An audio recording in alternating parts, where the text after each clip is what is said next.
अलवर जिले में पर्यावरण प्रेमियों और आम नागरिकों में सुप्रीम कोर्ट द्वारा अरावली को लेकर दिए पुराने आदेश पर रोक लगाने का स्वागत किया गया है। साथ ही अरावली को बचाने के लिए सरकार द्वारा किए जा रहे प्रयासों की भी सराहना की गई है। इस मौके पर हमारे संवाददाता राजेंद्र प्रसाद शर्मा ने आम जन से बातचीत की। आइए देखते हैं इस पर खास रिपोर्ट।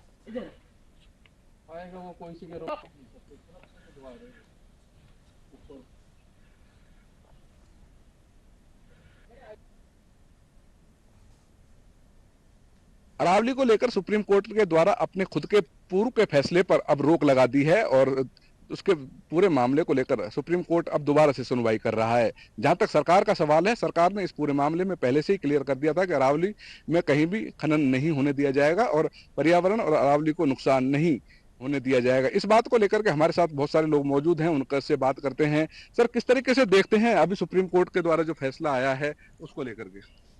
सुप्रीम कोर्ट के इस फैसले का, सम्मानीय न्यायालय के फैसले का हम सब सम्मान करते हैं, क्योंकि एक ऐसी पीड़ा समाज में व्याप्त हुई थी कि चारों तरफ एक वातावरण इस प्रकार का बना था। मैंने देखा प्राय ऐसे लोगों को भी जिनकी माइनिंग चल रही है, जिनकी क्रेशर चल रही है, जो 2 ट्रॉली पत्थर डेली लेकर के जा रहे हैं और शाम को अरावली को लेकर के पोस्ट डाल रहे थे। परंतु सुप्रीम कोर्ट ने इस फैसले को रोक करके, और जो सरकार ने इसमें पैरवी करी है, माननीय मोदी जी ने जिस विजन से इस विषय को रखा, जैसा हम सब कह रहे थे कि एक पेड़ मां के नाम, तो अरावली तो हमारी मां जैसी है, ये हमारी सांस्कृतिक धरोहर है और इसकी सुरक्षा हमारे पूर्वजों ने की है। यह केंद्र है गढ़ किलों का, यह केंद्र है तालाब और नहरों का, बांधों का। अनेकों ऐसे जो 5 स्टेटों में जो ये केंद्र बने हुए हैं, ये हमारी ऐतिहासिक धरोहर है, इसकी सुरक्षा हम सबकी जिम्मेदारी है। तो मैं आग्रह करूंगा, आगे भी जो ये फैसला आया है, इसमें हमारी 5 स्टेटों की सरकार, चाहे वो गुजरात हो, राजस्थान हो, दिल्ली हो, मध्य प्रदेश हो, इसमें हरियाणा सरकार हो, इसमें सब सरकारें मिलकर के एक अपने मापदंड रखेंगी। आप किस तरीके से देखते हैं? सुप्रीम कोर्ट ने रोक लगाई है, कांग्रेस के द्वारा ये कहा जा रहा था कि सरकार जानबूझकर अवैध खनन को बढ़ावा दे रही है, अरावली को नुकसान पहुंचा रही है। नजरिया ठीक होना चाहिए। और रही बात अरावली की, तो अरावली तो बची हुई है। हमारे माननीय मुख्यमंत्री महोदय, राजस्थान सरकार ने भी कहा है कि अरावली को कोई नुकसान नहीं होगा। पर्यावरण मंत्री राज्य अपने संजय शर्मा जी ने भी कहा है, भूपेंद्र जी ने भी कहा है, और भूपेंद्र जी ने तो बड़ा लंबा चौड़ा अपना स्पष्टीकरण दिया है कि अरावली सुरक्षित है। भाई, ये एक केवल विपक्ष में बैठ करके भूमिकाएं अदा की जा रही है, बस, और लेना देना कुछ नहीं है। आमजन दुष्प्रचार किया, बिल्कुल दुष्प्रचार, 100% दुष्प्रचार किया जा रहा है, क्योंकि कोई नहीं चाहता कि अरावली को नुकसान पहुंचे। तो हम सब चिंतित है कि अरावली को नुकसान पहुंचे, इस तरीके का हम भी चाहते हैं। लेकिन अरावली को लेकर के सुप्रीम कोर्ट ने माना कि जिस तरीके का जो फैसला था उसको दुष्प्रचार किया गया है। अब सुप्रीम कोर्ट ने खुद उस पर सुप्रीम कोर्ट ने दोबारा सुनवाई करी है, तो किस तरीके से देखते हैं आप इसमें? ये जो आज स्टे मिला है सुप्रीम कोर्ट की द्वारा इस अरावली पहाड़ियों के खनन की जो विषय पर, उसका हम स्वागत करते हैं। और जो उसमें एक कमेटी का गठन हुआ है, उसकी जो भी रिपोर्ट आएगी उसका भी हम सब लोग स्वागत करते हैं। निश्चित रूप से जो एक ये प्रोपेगेंडा चलाया गया, एक नैरेटिव सेट करा गया समाज के बीच में, वो ठीक नहीं है। अरावली का जो है वो केवल खनन ही नहीं, अरावली के बहुत सारे उपयोग है। अरावली हमारी प्राकृतिक संपदाओं से भरा हुआ है। अरावली में बहुत सारी खनिज संपदा है, अरावली में बहुत सारी औषधियां मिलती है। अगर हम अरावली में नहीं जाएंगे तो हमारा सारा जीवन कैसे चलेगा?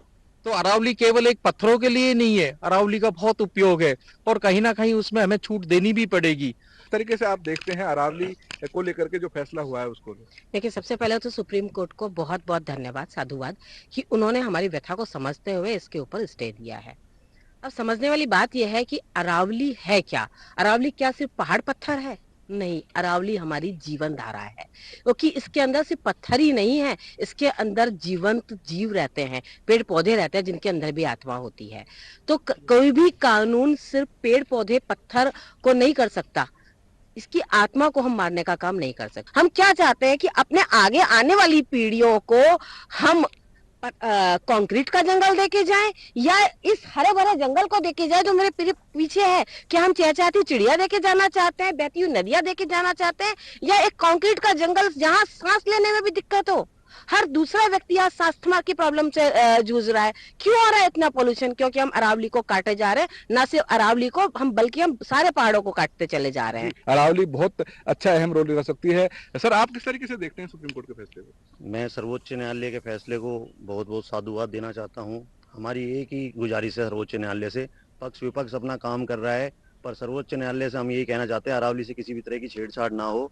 क्योंकि ये एनसीआर का एक लंग्स है। सरिस्का जो हमारे यहाँ क्षेत्र में आता है एनसीआर का, उसको लंग्स माना जाता है। प्राकृतिक रूप से बहुत धन धान्य है यहाँ पे, और अगर इसी तरह से इसका दोहन हुआ या कोई गलत नीति आ गई तो उससे हमारे सरिस्का को, हमारी पूरी अरावली को जो हजारों वर्ष पूर्व बनी है, उसको नुकसान हो सकता है। इसलिए मैं आपके माध्यम से यही कहना चाहता हूँ कि इस पे किसी प्रकार की छेड़छाड़ ना हो। जी, इनका कहना है कि अरावली की जो पहाड़ियां हैं उन पर किसी रूप से छेड़छाड़ नहीं। मैं बता रहा हूँ, ये अरावली की जो पहाड़ियां हैं 100 मीटर का जो पैरामीटर जो तय किया गया है, तो आप देख सकते हैं कि ऊंची ऊंची पहाड़ियां हैं, लेकिन इन ज्यादातर पहाड़ियां हैं जो 100 मीटर का जो पैरामीटर है उनको पूरा नहीं कर पाती। क्योंकि ये फॉरेस्ट एरिया है, सरिस्का टाइगर रिजर्व में आता है, यहाँ पर ये जो रोक है वो जारी रहेगी। लेकिन अब सुप्रीम कोर्ट ने जो सुनवाई का दोबारा से शुरू कर दी है, उसको लेकर के अब जो कमेटी की रिपोर्ट देगी उस रिपोर्ट के आधार पर फैसला होगा। लेकिन ज्यादातर लोगों का मानना है कि अरावली के साथ छेड़छाड़ नहीं होनी चाहिए। राजेंद्र शर्मा, दूरदर्शन, अलवर।